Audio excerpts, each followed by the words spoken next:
It's time to start your routine. Get up, and grab a cup of caffeine. Sit back, tune in,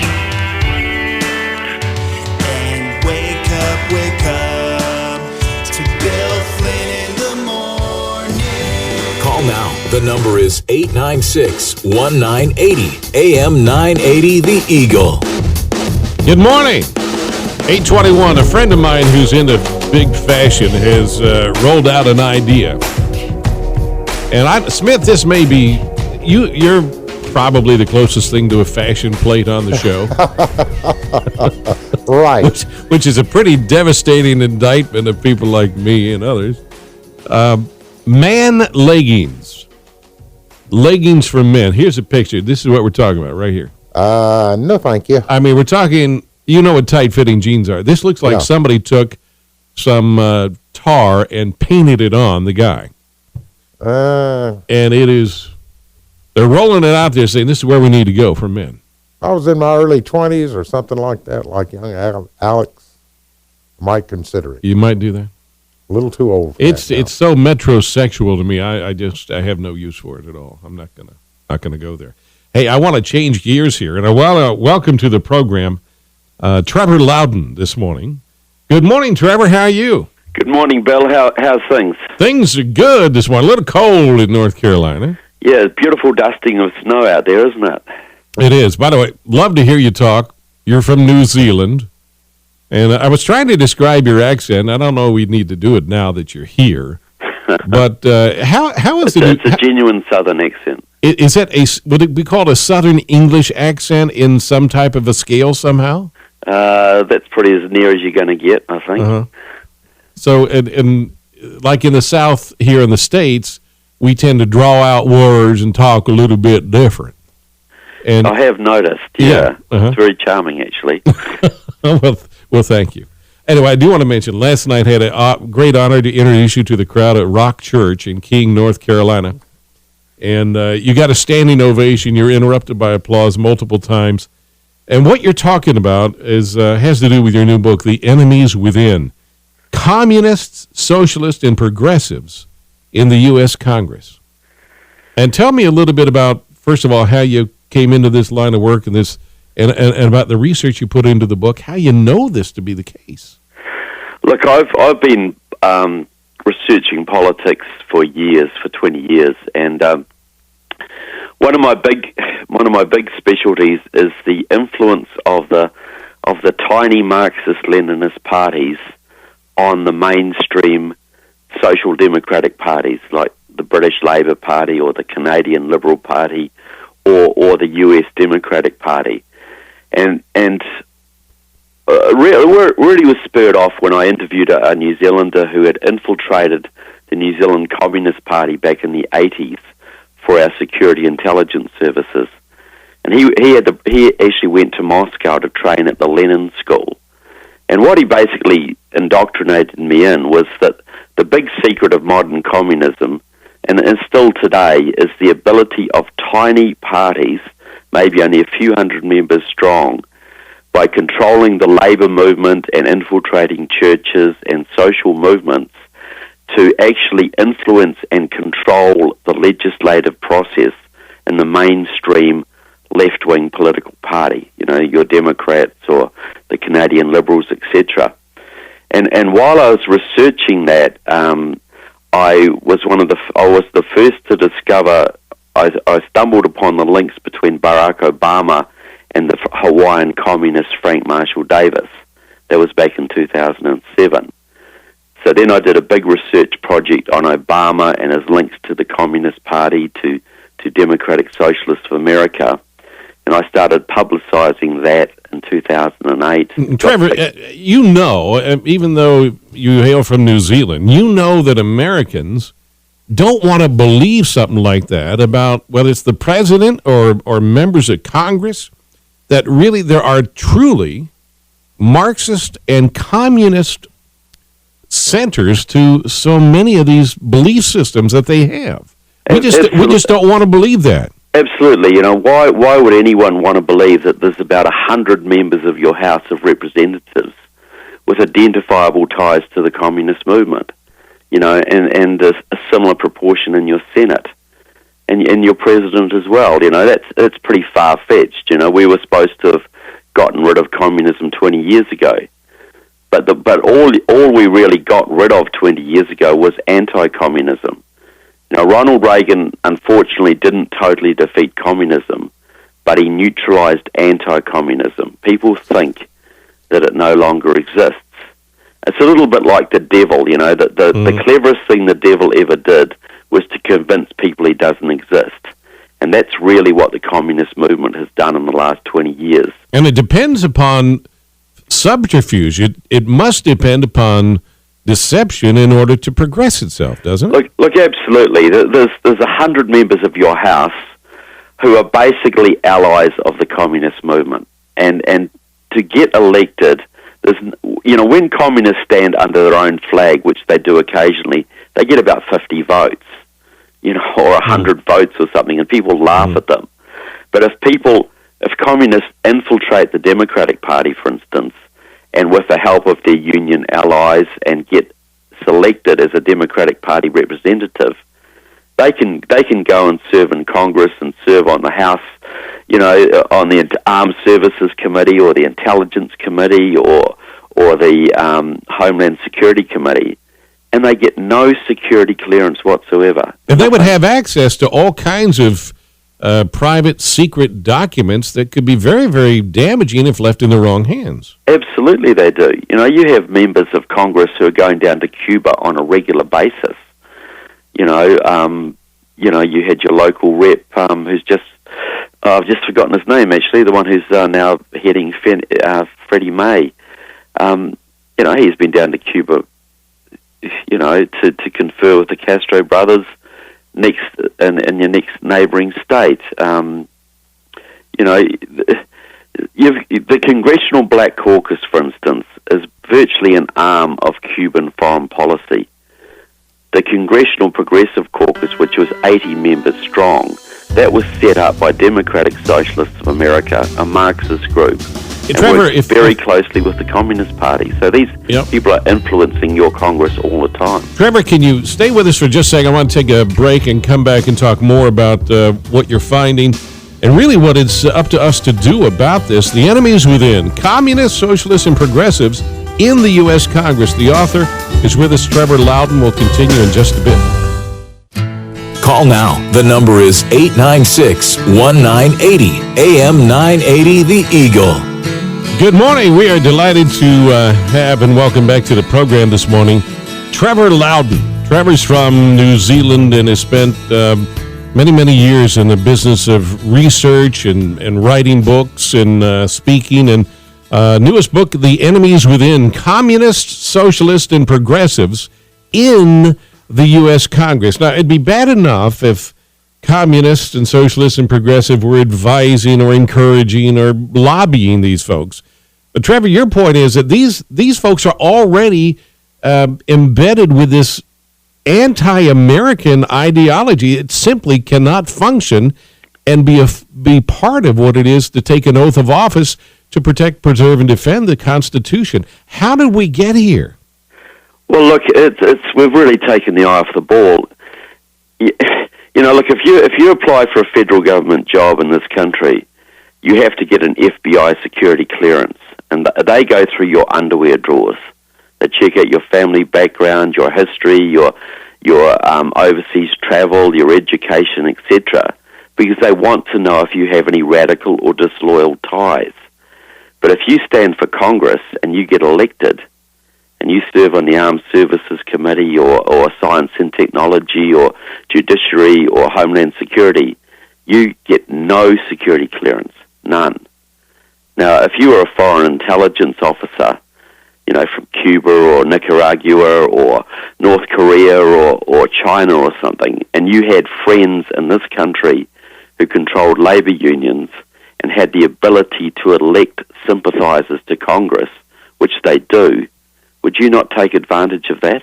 Well, sure. And part of this equation, too, has to be, we all know people of different political persuasions, but how is it I would call them the mainstream Democrats. Certainly in the South, you'll find a lot of conservative Democrats. Daddy was a Democrat. Daddy's daddy was a Democrat.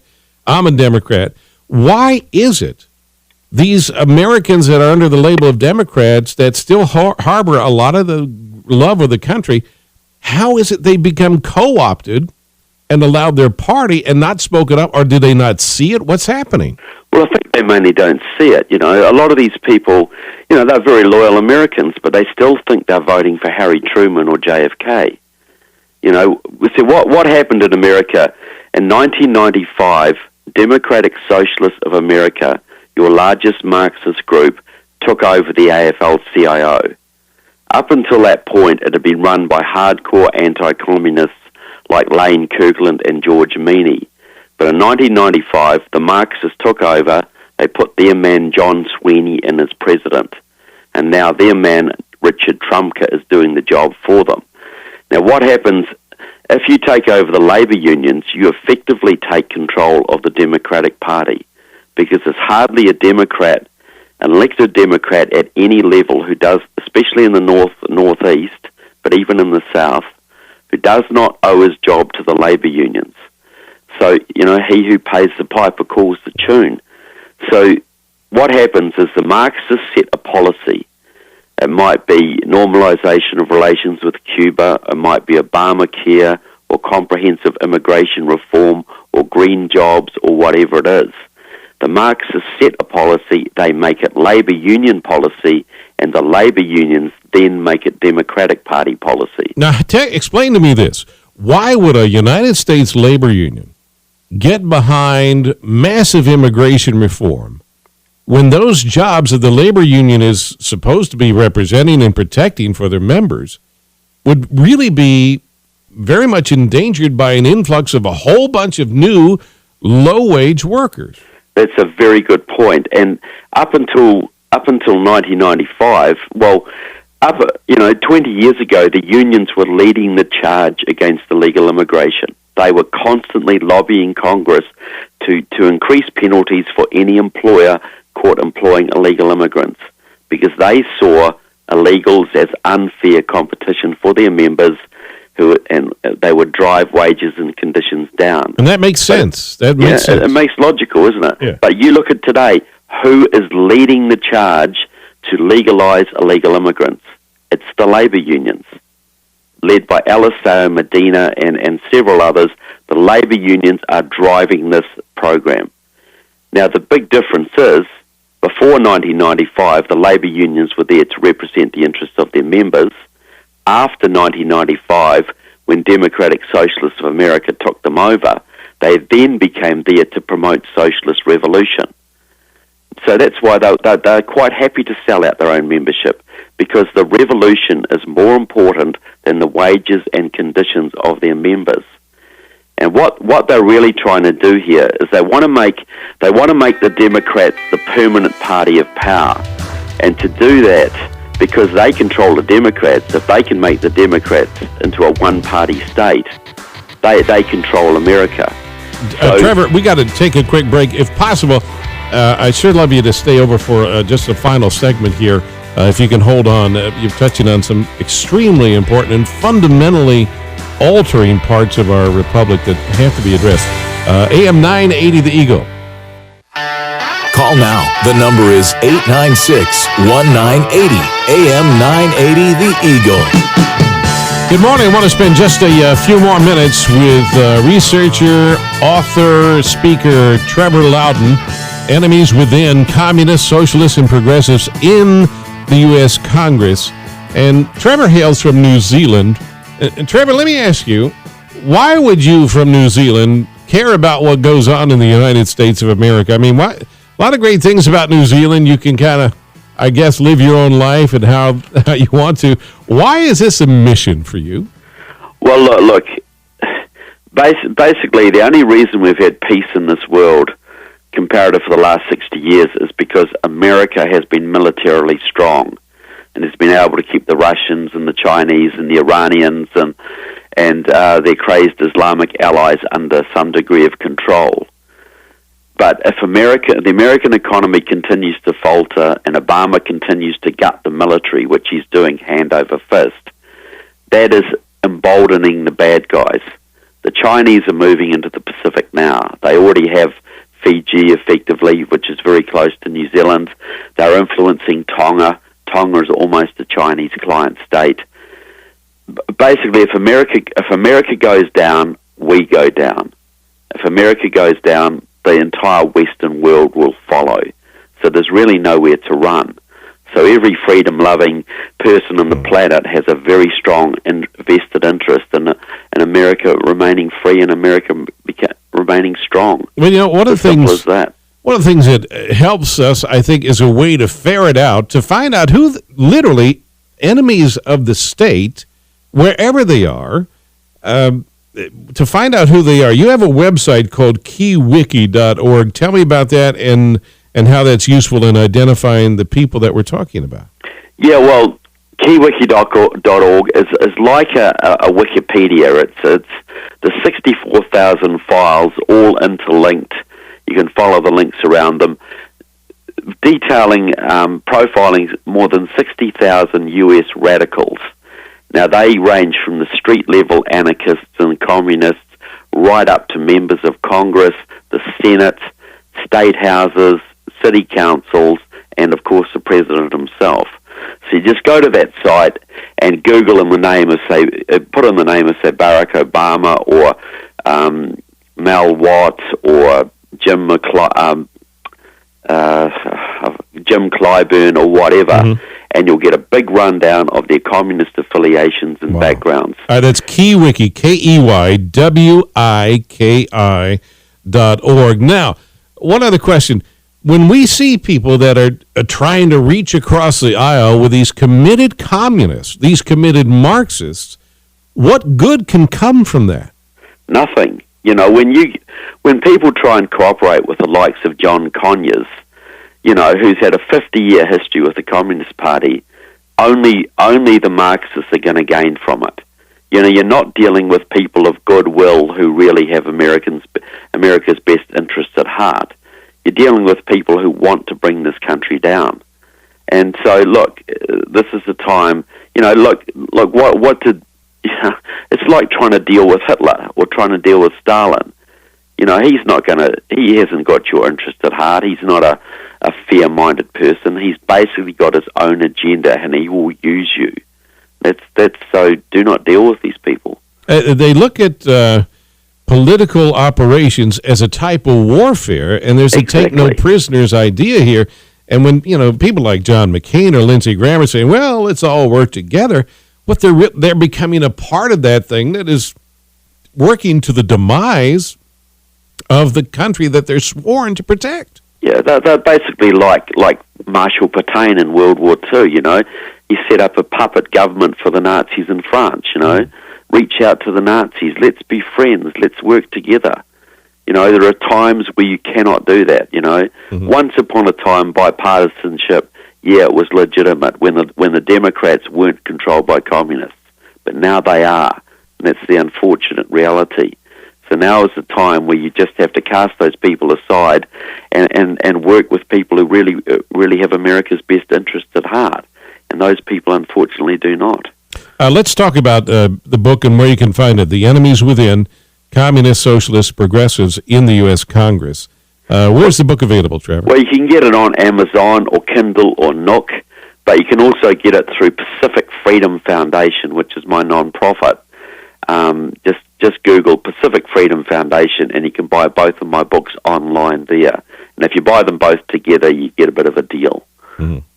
And I do want to mention tonight you're going to be in Greensboro at an event. This will be at Darrell's on High Point Road, and I have a feeling it'll be similar to what we experienced last night in King. But for folks that haven't had a chance to hear you on location, some of the things we've talked about in this interview, but tell me what you try to do with the audience and what your purpose is when you have a live audience like you'll have tonight at Darrell's at 6:30.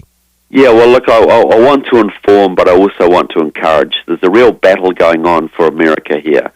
You know, the bad guys have never been stronger, but the good guys have never been stronger either. And I'm here to to inform, but also to encourage the good guys. You know, we have to take this country back. The Western world depends on it. So that'll be my message tonight. That's so refreshing to know that in spite of all of this bad news, in spite of literally this hatred for the foundations of our country and those that are trying to destroy it, that we have actually demonstrated the ability to put the brakes on those efforts in a powerful way. And the way you put it is so refreshing. Anyway, we've turned enough of your morning into an interview. I want to say thank you, Trevor Loudon. Tonight, High Point Road in Greensboro at the Darrells. You'll have a chance to meet him in person. God bless you for the work you're doing. I'll see you this evening too, okay? Look, thanks. A great pleasure, and look forward to catching you later. Okay, thank you so much. That's Trevor Loudon. The guy has been at the forefront of helping us to identify these literally enemy/evil forces that are tearing our country apart. It takes a lot of courage to do that, and I'm sure there are a lot of folks that would like to see his work stopped in its tracks. One way you can support him is to, find the book, buy the book. Join us tonight for the free event, Darrell's High Point Road, Greensboro, at 6:30. I'll be there, and I'll see you there with the Eagle tonight.